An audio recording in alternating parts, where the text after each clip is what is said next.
Hi everybody, this is Rob Manvell from sunny Tamworth, the country music capital of New South Wales. This is my purpose-built aviary. It's been here for 30 years. We built it obviously 30 years ago out of Hebel blocks. The Hebel blocks are very, very good for temperature control, so it's not too hot in summer and it's not too cold in winter. So I guess the next thing we should do is go and have a look inside. This is a double-decker half-flight cage. Pensioners up the top, babies down the bottom. And over to the left-hand side, there's an empty aviary, no birds in it, training area. Then we go to 24 breeding cabinets, normal ones. That's the last baby flight before they go into the double-decker thing. There's two baby cages, we'll wean them into there.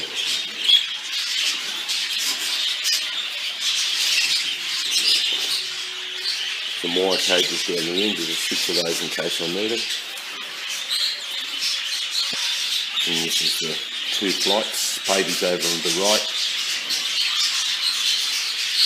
And this is the main flight here, which is about 3.5 metres by 3.5 metres. There's not really birds in there either, but that's where all the stock birds stay. Okay, these are 2 flights that I've got here, which are what I would call sort of short flights, not real high. This is where I finish off the babies before I put them out in the main aviary, so that they're able to feed them properly, not fighting, and they're pretty well through their first baby life. You can see there that most of those birds are not grey greens or greys. I think it's about 10% of them are grey captain.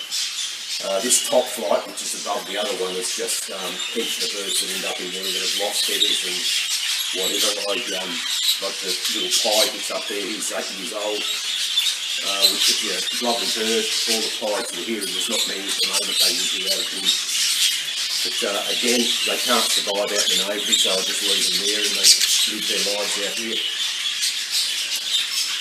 This is moving around into an area where I've got a training cage, or I don't really show, so I don't train for shows anymore, but this is where I do the selection.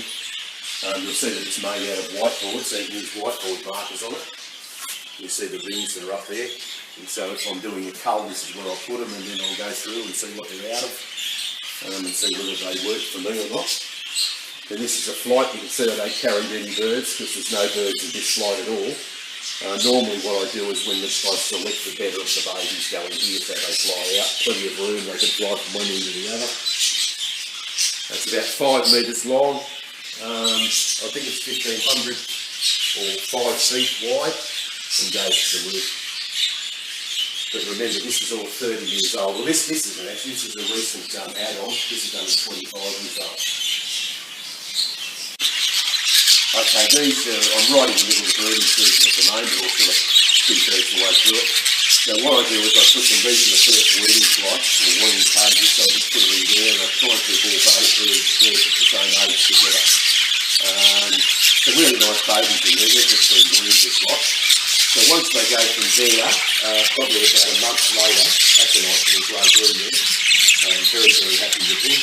Nice spangled inside of their chest. Again, not much grey factor birds in there. They're coming up, these ones are a little bit older again, so these ones are a little bit more stressed and just starting to bake their cap. He's got a baby with a bit light green. And they're the same size cages, so they probably spend a few weeks in there. Another nice little grey green. Nice bit of mask on that fella by the looks of it. You can see the feathers breaking up the top of the cap. They certainly put a lot of feather on when they go through that first baby life. And then around the corner, they go into this flight, which is flight number 3. It's a little bit bigger than the other ones. So this is when they're starting to finish off, if you like, before I put them over in the other cage. So these birds in here, I suppose, would be about 2 months old. That one there's a hen that I finished breeding with. And 1 or 2 birds that's got a bit of flapping that I've used this year. So I like these it's good when they're the same age too, because you can actually see how they progress and rate how they go to each other. And I think the worst bird I bred for the season is here. There he is, just over here on the left. That's it.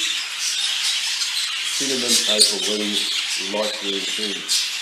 Having said that, if you look at her, you will see that she's got an unbelievable depth of mask for the size of the bird. Again, I probably wouldn't use it, but if you were trying to stretch the faces on your birds, maybe a bird like that would hook you. So once they go from here, then they go into the bottom flight over to the side, which we showed you on the way in, which you can see that down the bottom. And then after they come out of that, they go down into the window. So right, that's it. And so these are the babies that are anything up to, I suppose, 6 months old, maybe a little older, some of them.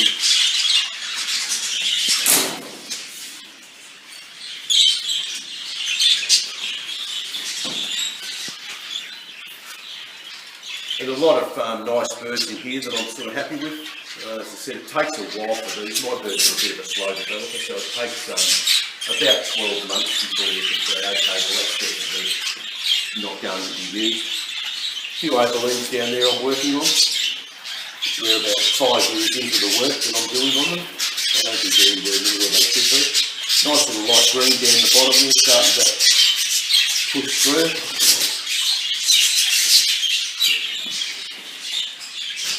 And it's good looking at the birds in the Asia because they've all got a bit of shoulder on them, they're all sort of getting their boxy heads on it, which is what we like. And I love my cinnamon, because I think the cinnamon's a great baby. Alright, now this, so that's the baby flight. Now this flight here is the flight that I put birds in that I'm finished with, or that I don't know what I'm doing with. You can see that I'm not carrying a lot of birds at the moment. So I presume that this would end up with about 80 or 90 birds in it. At the moment it's probably about 12. So I just put them in here until I decide what I want to do with it. Half the time I end up making the breeding what I do.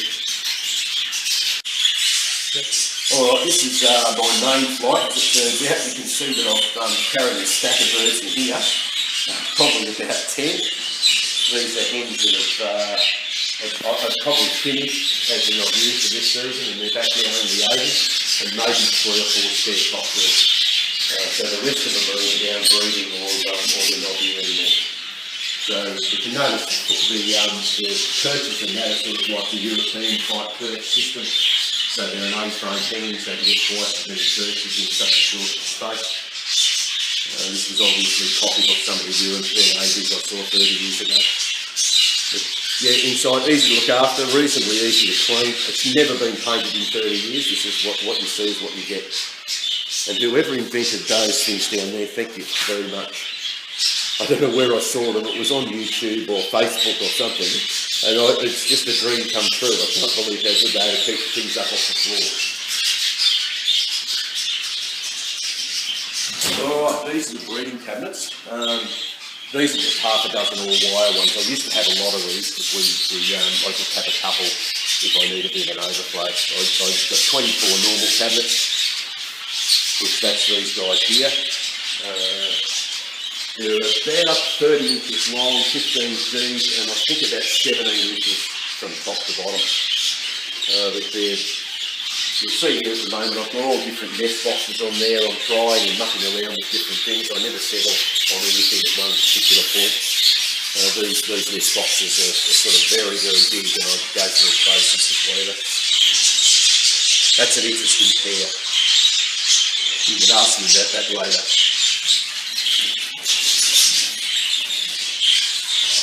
So one of the things with them, that's not a bad pair either. You'll see that with most of the aviaries that have got eggs, they have an extra open drinker in there. So there's a normal drinker, and an open vessel for water.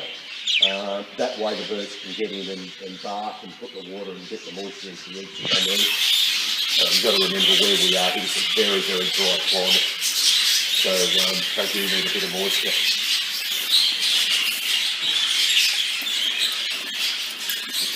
out of the nest, and the hide, there's a hide there for them to get under. And normally when the birds come out, I have at least 2 hides, one on either corner. And they're quite a gentle bird though. I don't have many but a cat. This year I've only had one.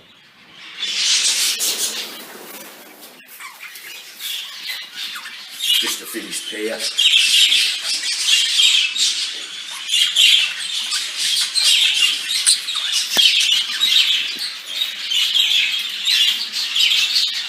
These guys are all sort of still breeding at the moment.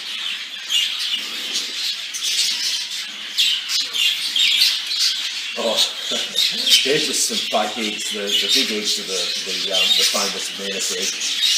Joe gave me a stack of those when I was there back in 1990. I still use them.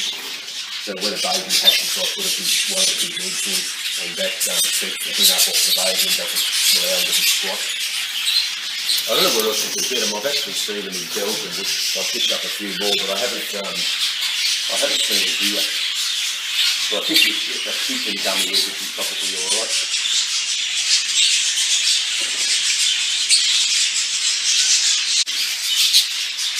This guy is a nice little light green. He's produced a fair few birds for me this year. So he's only above. Look forward to getting 2 or 3 more years out of him, so I hope he lasts. Okay, we'll have a quick look at the nest boxes. You'll see that I'm doing a few different things here. I used to have them all open so that we get a lot of ventilation in that, and I thought about it a bit and I decided to block all the holes up to try and increase the moisture content in the nest boxes. Here's the same box with the tape taken off, or probably not put on at the time. I don't know whether it's made much difference. I think that the ventilation is not a bad thing. I mean, these nest boxes are designed so you can pull that back and get a bit of ventilation there. And then on the really hot days, you can put it on that way, so you get a draft effect and suck air through the hole and out the top. So all of the nest boxes are designed to do that. Then we'll go up to the gigantic nest boxes. So we're running these for a few years without any concaves in them.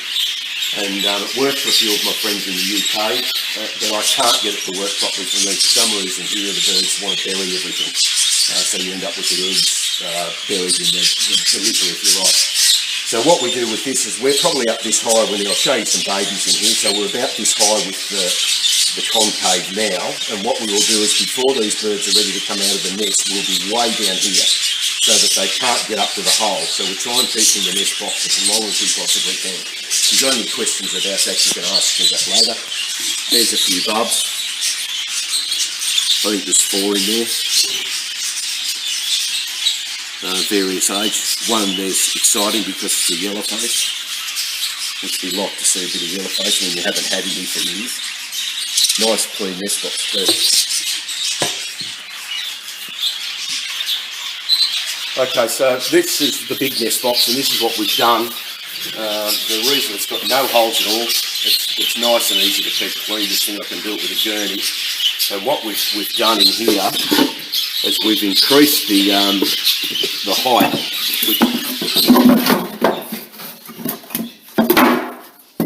which I put a couple of blocks in there. And what happens is we put the concave in. We put a step there, and we put about that much sawdust now. We don't put any more than that. And I remember back when I first started with these guys about 40 years ago, we never used any sawdust at all, and the nest boxes were little tiny things. We never had many of the problems that we seem to get today with poor hatchability and things like that. So the joy with this is the hen can get in and out easy without needing to jump down on the eggs. And because there's not so much sawdust in there, she's getting her body right on the eggs. Alright, so the eggs are quite exposed. And I guess that has certainly helped with the hatchability, which we've also got open water founts, so that helps too, so she can have a bath, or he can have a bath, and they can take plenty of moisture in. So if you've got any questions about the nest boxes, ask me. Okay, so the seed mixes, I've pretty much used the same thing for everything in the flights and the breeding cages and that. Once we finish breeding, we tend not to put all the extras in simply because we don't want the birds to put on too much weight, especially the hens. If you've got breeding hens, you don't want them to be too fat. You want to have a little bit of weight on them, but not too much. So my standard blend's got tonic seed in it, greens and grains. This is something I get off a harvester locally, which is just something that they put a harvester through a paddock of wild seeds.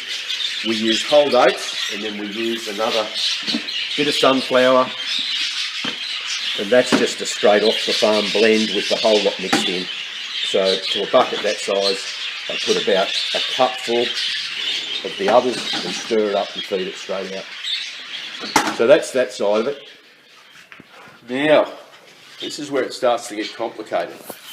Alright, so what I do is if I go somewhere and see them with grit for sale, I buy it. I always like getting grit from all over the place, so this just goes in the aviary. The grit that goes in the breeding cabinets is just a mixture of most of these things. So going around here, that's just a coarse grit, a medicated grit over here, that's a fine grit, and that's the Canunga shell grit. Rock salt. Now this is ground up clay. So I've got a post hole digger, and if I'm ever doing any work, I get a bag full of clay, which there is there, and I put that through a coffee grinder. And it's surprising the birds just devour this stuff. So if you throw a grass in there with the dirt still on it, the birds go crazy for it. So I presume there's a lot of minerals and stuff that they want in that. So they will eat the whole lot of that. And it's surprisingly a rock salt. You put it in there, it's all nice and rough. Give it a couple of weeks and they lick it smooth. So, and I'm a great believer in just giving them a lot of variety and letting the birds choose it all for themselves. So they don't have to have it. I don't use a lot of stuff in the water. Normally plain water, and they might get something in it about every fortnight. And that's random what I put in it. I'll talk about that later. We'll have a look at some birds now. This is one that I won in 1994 at a Newcastle show. This little guy won Best in Show there. He's had several, as it turns out. But this was out of the first imports I got from Frank and Carol McGovern in the UK. Every bird that we're about to look at has got somewhere in their background that have this bird, at least the McGovern blood. So thank you to them, and enjoy the birds.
Well, in closing, guys, that's a quick look at my aviary. I hope you enjoyed it. There's some interesting things there. If there's anything you'd like to know, just send through an email or send a message through and we'll hopefully answer it. So anyway, thanks for watching and have a good evening.